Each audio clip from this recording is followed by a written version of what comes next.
વડોદરાની વિશ્વામિત્રી નદીના પૂર પર ચર્ચા. વડોદરામાં 3 દિવસ વિશ્વામિત્રી નદીનું પૂર આવ્યું હતું. તેથી નગરજનોને ઘણું સહન કરવું પડ્યું હતું.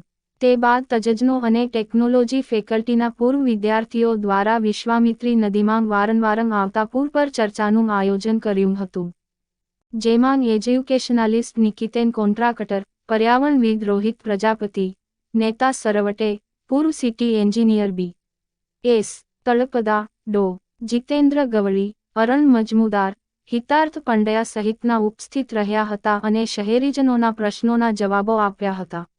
તજજ્ઞોએ કહ્યું હતું કે નદીને જીવતી કરવી પડશે. શહેરમાં જ નહીં પિંગલવાડાથી ઢાઢર સુધીનો સર્વે કરવો પડશે. દુનિયામાં કોઈ દેશ એવો નથી કે જ્યાં પૂર ના આવતું હોય. પૂર તો આવશે જ પણ મેનેજમેન્ટ પરંતુ તેનું મેનેજમેન્ટ કરવું પડશે.